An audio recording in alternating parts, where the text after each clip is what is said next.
Eu sei quem é o monstro do Luca e eu vou te provar isso nesse vídeo. Eu tô pirando demais com as teorias que eu tô fazendo aqui sobre o filme Luca. Quem tem me acompanhado aí no canal com certeza pirou comigo também. A Pixar sabe fazer um universo compartilhado e isso é lindo demais. Se prepara aí porque hoje você com certeza vai pirar muito, porque agora tá começando mais uma teoria aqui na Raio Filmes. Vamos lá! Eu sou João Ricardo, seja muito mais do que bem-vindo a Raio Filmes. E galera, todo mundo sabe, né? Quem é fã da Pixar sabe muito bem que ela consegue fazer um universo de vários filmes, tudo compartilhado. Todos os filmes estão ligados de algum jeito. E todas as crianças humanas deste universo possuem o seu monstro. E esse monstro trabalha na Monstros S.A. Para você entender melhor essa teoria, você precisa saber que os monstros precisam assustar o máximo de crianças possíveis para produzir gritos de qualidade refinados e transformados em energia de primeira. Sim, quanto mais grito das crianças eles tivessem, mais energia a cidade teria. Depois, lá no final de Monstros S.A., o Sully percebe que o riso da criança, fazer uma criança rir,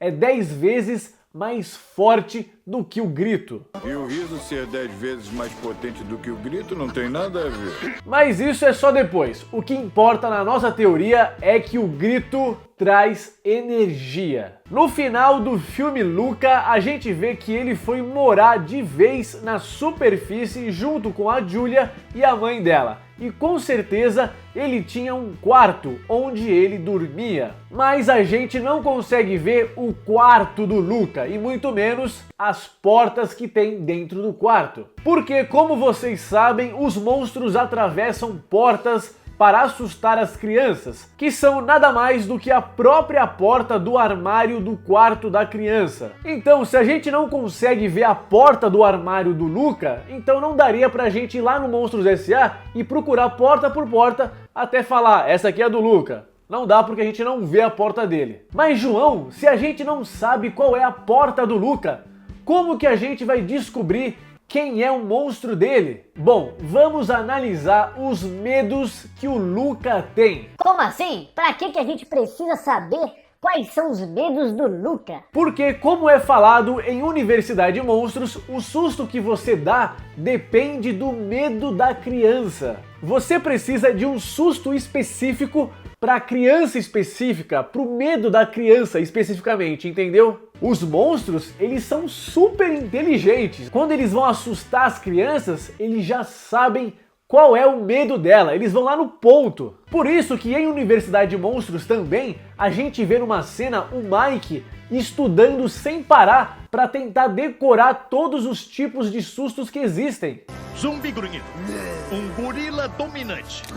Aproveita e já deixa o like, é de graça e olha, esse vídeo merece, vai. Voltando aos medos do Luca. Ele tem medo de ir com seu tio lá para baixo. Ele não tem medo do tio dele em si, mas sim de ir pro fundo do oceano. Porque lá é escuro, é solitário, é sombrio. Por isso que ele gosta da superfície, é tudo aberto, é claro, tem o sol brilhando, cheio de luz, cheio de cores. Então a gente pode concluir que o Luca tem medo da escuridão, ele tem medo do escuro. Guarde essa informação. Agora você precisa entender uma outra coisa pra gente descobrir quem é o monstro do Luca. Como a própria teoria da Pixar diz, o filme Monstros S.A. se passa num futuro muito distante, muito mesmo. Só que as portas que eles entram para assustar as crianças é uma forma de viagem no tempo. Como assim, João? Explique isso direito para nós. É o seguinte, o mundo dos humanos e o mundo dos monstros acontecem no mesmo universo. Só que cada um em uma época diferente. Eu vou dar um exemplo, beleza? Um exemplo aqui de datas. Se os humanos estão vivendo no ano 2021, os monstros estão no ano 4000. Isso aqui é um exemplo, tá bom? É um tempo muito distante, mas tudo isso acontece em paralelo.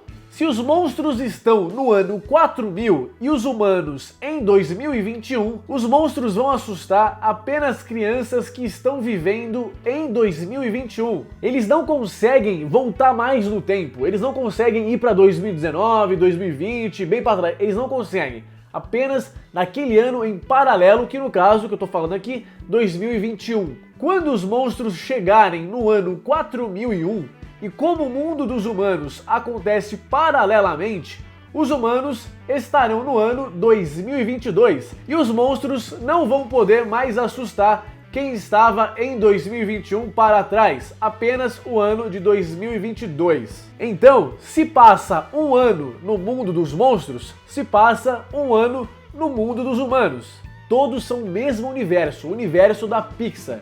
Mesmo os monstros estando no futuro, o ano acontece paralelamente com os humanos. Deu pra entender? Dá pra saber isso também pelo filme Monstros S.A., quando o Sully e o Mike são banidos para o Himalaia. O abominável Homem das Neves diz que para chegar no vilarejo são 3 dias de caminhada. É no pé da montanha, 3 dias de caminhada. E o Sully fica super preocupado porque ele precisa chegar rápido nesse vilarejo. 3 dias? Temos que chegar agora!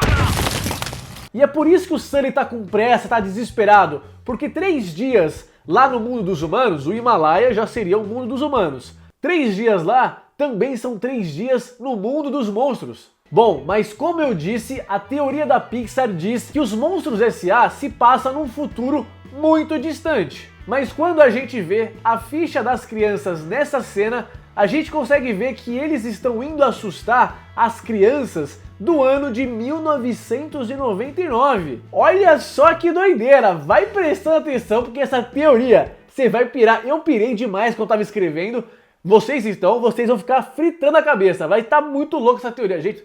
Essa teoria tá muito boa, meu Deus do céu. Vai vendo como a Pixar sabe fazer as coisas. Se os monstros estão assustando as crianças que vivem no ano de 1999 e tudo acontece paralelamente, nenhum desses monstros que aparecem nessa cena é o monstro do Luca, nenhum deles. Por que, João? Por que nenhum desses monstros pode ser o monstro do Luca?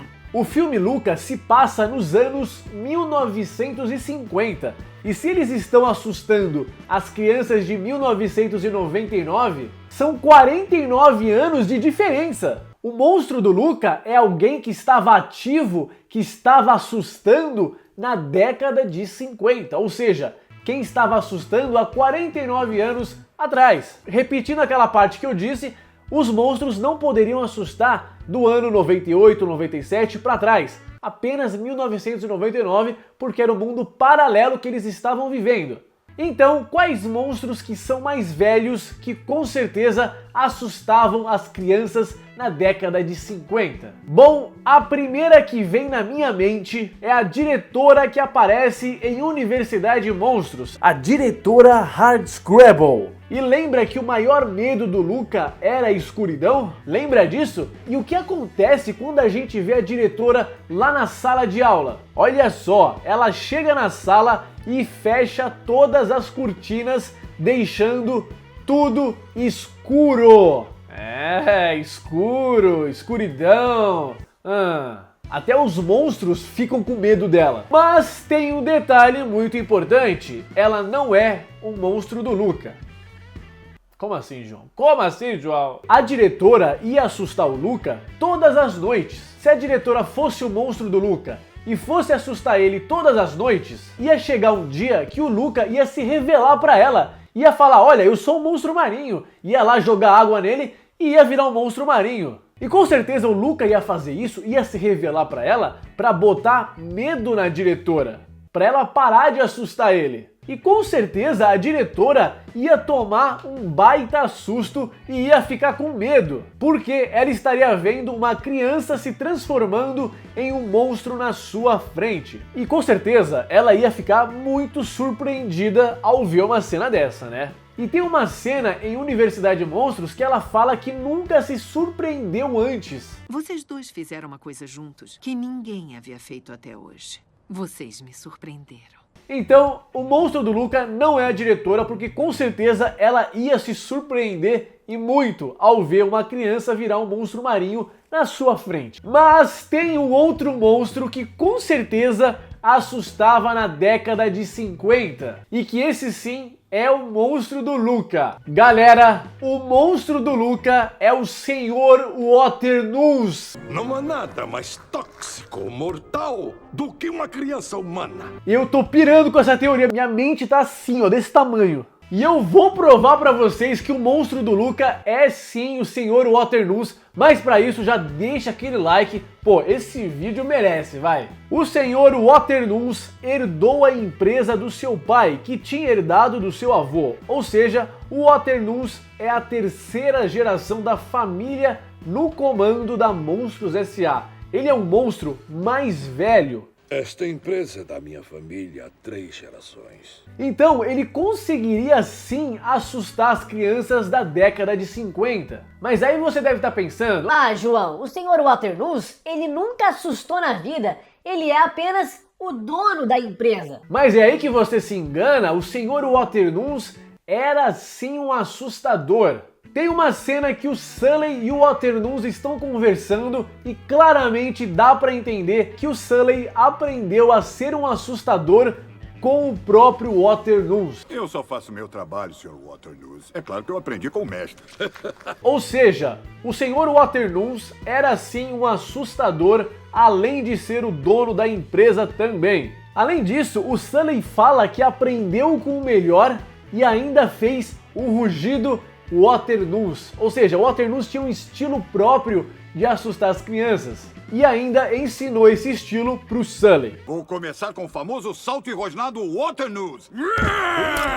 Com certeza, o pai do Sr. Waternoose queria com certeza deixar no comando da empresa um ótimo assustador, para ele dar o exemplo, e que no caso foi o seu filho, mais conhecido como Sr. Waternoose. Segura aí, porque eu também descobri quem é o monstro do Sid lá de Toy Story. Depois que esse vídeo acabar, não clica agora não, hein? Depois que esse vídeo acabar, clique aqui no card e se prepare para pirar demais. Mas voltando aqui, como que a gente vai ligar o Luca com o Sr. Waternoose? Vamos analisar o próprio Sr. Waternoose. Ele tinha muito medo de que as crianças parassem de sentir medo dos monstros. Ele fala isso várias vezes. Os tempos mudaram. Assustar já não é o bastante. E como todo mundo sabe, os gritos das crianças sustentavam a energia da cidade e, consequentemente, mantinha a empresa aberta. Sem o grito das crianças, a empresa poderia falir, fechar e ainda a cidade ficaria sem energia. E para isso não acontecer de jeito nenhum, para ele não fechar a empresa da família dele, o Sr. Waternoose estava disposto até a sequestrar crianças para não deixar a empresa acabar. Eu sequestrarei 1000 crianças antes de deixar esta empresa acabar. Outro detalhe muito importante, o Sr. Waternoose falava que as crianças eram tóxicas. Ele colocou na cabeça de todo mundo que as crianças eram tóxicas, eram perigosas. Um único toque pode matá-lo. E todos os monstros começaram a acreditar, e eles foram ensinados a que não podia tocar na criança de jeito nenhum.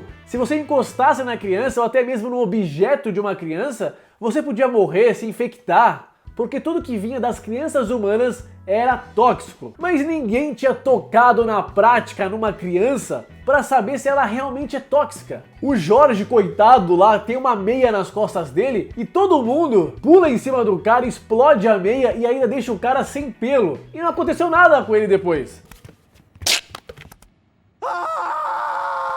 Só depois o Sully descobre com a Boo que isso tudo é uma baita besteira e que as crianças não são tóxicas coisa nenhuma. Mas por que será que esse boato das crianças serem tóxicas circulava na empresa? Por que o Sr. Waternoose achava que as crianças eram tóxicas? Porque o Luca tinha se revelado pra ele. Meu Deus! Eu tô pirando aqui, gente. Minha cabeça tá fritando, meu Deus, minha mente tá desse tamanho. O Luca mostrou pro Sr. Waternoose que ele era um monstro marinho. Sério, a minha mente vai explodir. Meu Deus! O Sr. Waternoose viu na frente dele uma criança humana se transformando num monstro. Ele ficou super assustado. Todo dia o Sr. Waternoose ia assustar o Luca. Então, em um determinado momento, o Luca se revelou. Ele se revelou como um monstro marinho para tentar se afastar do Waternoose. E o Luca não precisa se molhar inteiro para virar um monstro marinho.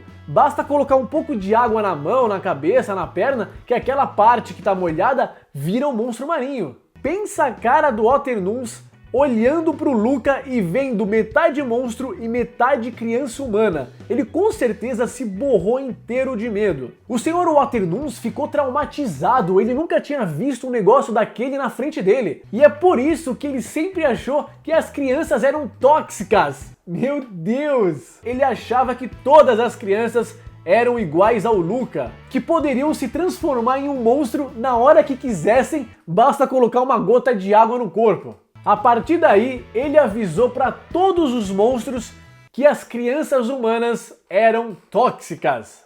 Mas na verdade nunca foram. E aí os anos foram passando e todos os monstros achavam que as crianças ainda eram tóxicas. Por isso aquele pavor, aquela loucura naquela cena, principalmente do restaurante em Monstros S.A. Um monte de monstro com medo de uma criança. Mas aí você deve estar pensando, mas João... No filme Universidade de Monstros, eles já falavam que as crianças eram tóxicas. Crianças humanas são tóxicas. Sim, porque o próprio Waternoose já era dono da Monstros S.A. nessa época e já tinha visto o Luca se transformando no monstro marinho. O Sr. Waternoose está há muito tempo na empresa, bem antes do filme Universidade de Monstros. Tanto que no final de Universidade de Monstros, a gente vê que o Sr. Waternoose está contratando o Mike e o Sully na Monstros S.A. E tem uma outra coisa muito incrível nessa teoria. O sobrenome do Luca é Paguro, que significa caranguejo eremita em italiano. Caranguejo eremita é uma espécie de caranguejo. E o Sr. Waternoose é o quê? Um caranguejo! Meu Deus, gente, que loucura! Essa teoria é sensacional! Será que isso é uma coincidência? Acho que não! Com certeza não! Claramente esse sobrenome é mais uma referência ao próprio monstro do Luca, que é o Sr. Waternoose. E é isso aí, galera. Muito obrigado por ter pirado comigo em mais uma teoria aqui na Raio Filmes. Muito obrigado por ter assistido esse vídeo e a gente se encontra já já aqui na Raio Filmes. Muito obrigado, valeu, tchau!